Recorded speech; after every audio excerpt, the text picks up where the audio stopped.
1997 Toyota Century V12. These are actually quite rare.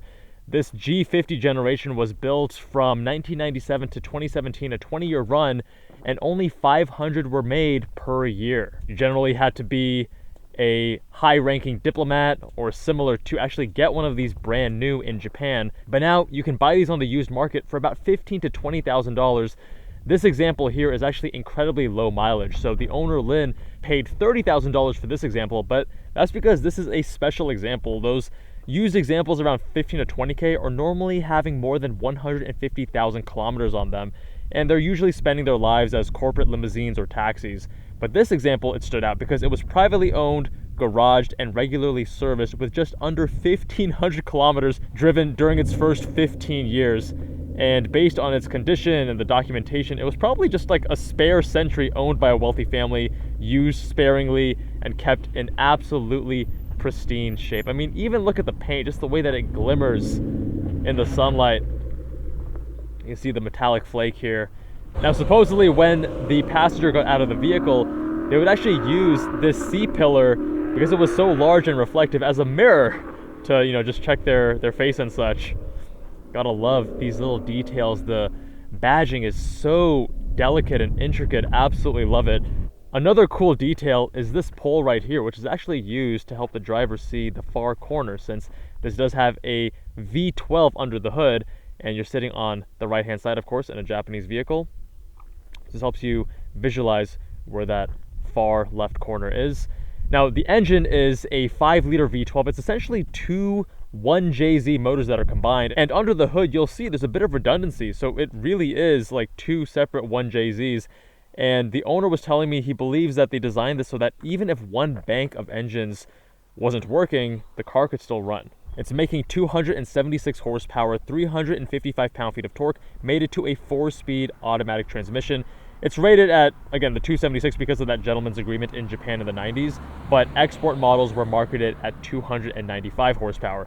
We have air suspension. These were able to be imported from Japan in 2022 because of the 25-year import rule, which allows those non-US market vehicles to be brought stateside after 25 years and bypassing whatever EPA and crash regulations. You have microphone, tape recorder, 6-disc CD changer, and these were all still wrapped in their original factory plastic.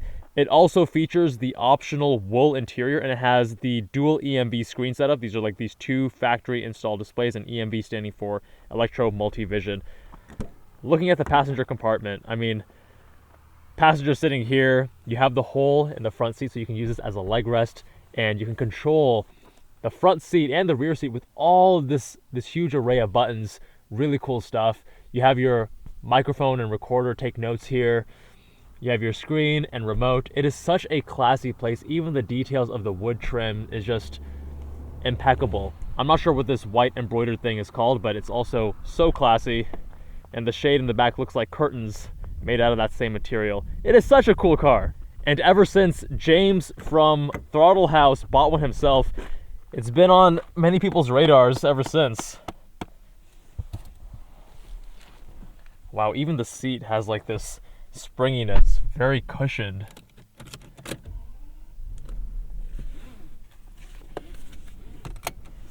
Man, even the way this smells is so like,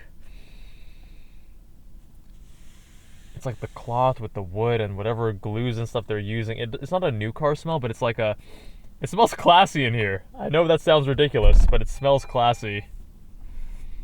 And we are off. Definitely a missed opportunity on the watch. I should have been wearing my Shunbun SGBA 443. This is not going to be a canyon carving review where we bomb these roads. This is not what this car is designed for. I want to tell you more just how it feels. Obviously, you can only get these cars right-hand drive in the US. Gotta love the tack here. You have a digital display readout of your speed. And remember, this is in 1997, so this probably looked super futuristic. And even right now, it looks so beautiful because you have the symmetry of the coolant on the right, the fuel on the left, the speed in the middle, and then your RPM is actually the small readout underneath, which is digital. Very, very unique. Very soft, supple plush suspension. And this is before they had these low profile tires, right? So even the thicker sidewalls are going to give you extra cushion here. A very comfortable experience, very quiet in here as well.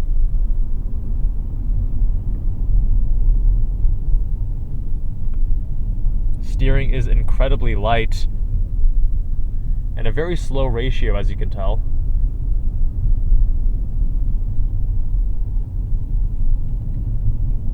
But it's actually surprisingly accurate. For a car like this, I thought maybe older technology, maybe lacking a bit of accuracy. Not feeling any slop. And believe it or not, actually a little bit of feedback. They're probably not going for that, right? That's probably just a remnant of a hydraulic steering technology. You actually get a little bit of road texture through the wheel. All the inputs are long and gradual and effortless. Light throws, brake pedal, you have to really get into it a few inches before you start slowing down. Long wheelbase. This car is obviously not trying to be light either. You have a supple, comfortable ride. I will give you a pull to let you experience this 5-liter V12.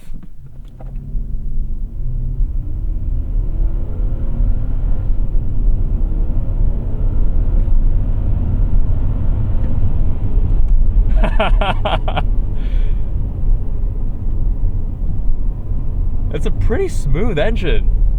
I mean, an inline 6 already has inherent balance, and you combine two of them into a V12, you have that balance. Smooth power delivery. They've tuned this for more torque rather than top end, obviously. It's not a car you're trying to ring out to redline. There's just something about the Japanese culture when they put their mind to something.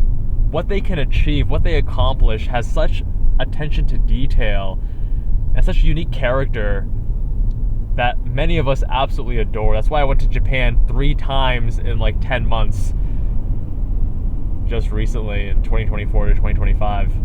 Made a ton of videos driving in Japan, reviewing various cars that you can't get here in the US. It's an absolute joy. And this is also the only V12 Japanese car ever produced. And if I told you that in a sentence, you'd probably expect, oh, like some supercar, maybe the LFA. Nope, LFA wasn't V12, that was a V10. This is the only V12 Japanese car ever produced. And it is all about luxury and quiet and isolation.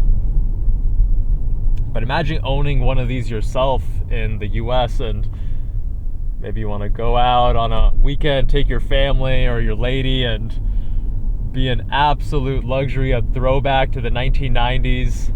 Now these were actually about $100,000 new MSRP when you convert it, from Japanese yen to US dollars back in the 90s. And now you can get them for 15 to 20K. Talk about a bargain. And unlike the European equivalents, when you go Euro luxury, you don't get the same level of reliability. Those depreciate pretty hard, but then you're also hit with ongoing fees and maintenance and repairs and all that stuff. Whereas here, 15 to 20K and it's a Toyota. 2 separate 1JZ engines made it together. Incredible. And this car, of course, is lower mileage. It feels absolutely new and pristine in here. No squeaks or rattles. The build quality, excellent. The materials and the touch points, all phenomenal. Granted, this does have 28,000 kilometers. That's fewer than 20,000 miles. So this is definitely a much more pristine example compared to what you may otherwise find on the market. But this is true luxury, guys. I mean, even the inputs and the power delivery, you just kind of waft in that very luxurious way that only high cylinder count engines can do. Japanese manufacturers, Honda especially, but also Toyota, they do such a great job of paying attention to the details, like the weighting of inputs. So how the steering, brakes, and throttle all feel is very congruent. It feels like they were intelligently designed together so that everything feels similar.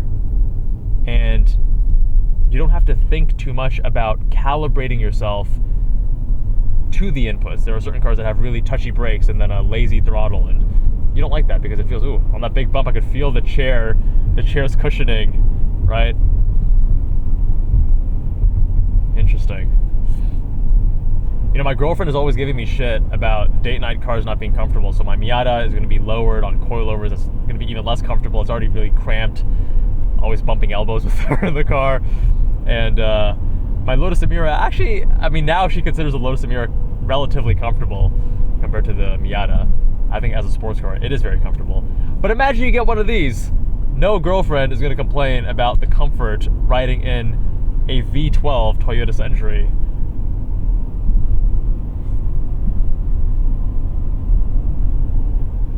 And what you want in a date car is a car that feels special. It feels like an occasion when you drive. This definitely does feel that way. It is a very different kind of occasion and a very different kind of special versus a dedicated sports car. And I guess maybe I'm getting old, but in my 30s, I'm like, dude, I'm all about this. Give me this luxurious kind of delicate, soft, exquisite experience any day. Big shout out to the owner, Lynn, for letting me review his car. Big shout out to Fenton from the Zygreen channel for making this review possible. My friends, if you want your car reviewed, visit us on jabalandcars.com. Let me know what you think of the Toyota Century V12. Much love, and I'll see you all in that next one. Gotta love even the old school gear selector there.